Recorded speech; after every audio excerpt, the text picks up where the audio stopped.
Hey, what's up? I'm Shaun Stackhouse. And I am Chris Knight. How you doing? We are here today to talk about These Days from Bon Jovi. Yeah, so, just really quick, what did you think of this album when it first came out? So when it first came out, I was a little let down. To kind of summarize a review that I read in 95, they kind of said it was Whitney Houston with guitars. And at the time, I kind of agreed, because we came off of Keep the Faith, which was a very up-tempo, darker album, and this was very, I think we considered it very light and weak at the time. Mm-hmm. And yeah, but you know, it's something that's, as I've grown, it's also grown with me. These Days was the sixth studio album by Bon Jovi, released in 1995. It was their first album released after the dismissal of bassist Alec John Such.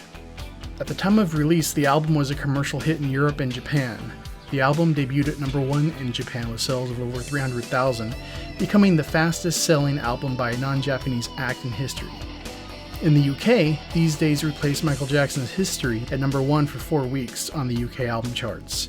In the US, despite selling 1 million copies and certified platinum by the RIAA, the album wasn't as successful as it was overseas and peaked at number 9 on the Billboard 200. When the Keep the Faith tour ended in December 1993, Jon Bon Jovi went on a vacation and wrote Something to Believe In, the first song written for the album. Over the next 9 months, Jon Bon Jovi and Richie Sambora wrote and demoed over 40 songs. The album was originally slated to be released in the fourth quarter of 1994, but they asked for more time to write additional material. Because of that, they released Crossroad, their first greatest hits album. These Days received favorable reviews from critics. One critic said that Crossroad and Always confirmed that Bon Jovi would survive grunge, and These Days solidified their status.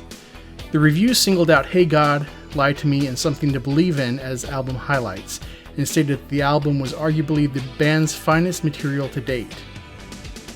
In the UK, the album was notable for producing 4 top 10 hit singles, but lacked the same success in the United States.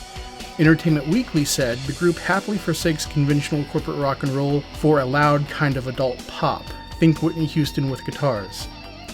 John stated that even though the album was their darkest, the band was in a very happy place at the time. Hey God is written by John and Richie in John's basement. John was inspired by the view out of the window from 57th and Broadway in New York.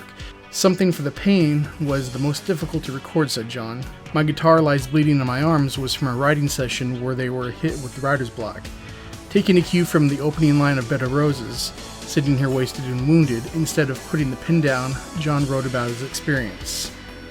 Damned is about a guy who is involved with a married woman. It's Hard Letting You Go was written by John for the movie called Moonlight and Valentino, which he appeared. Something to Believe In is an introspective song about a man questioning everything around him. Diamond Ring was originally written for the album New Jersey in 1988, but never made it on a previous Bon Jovi record.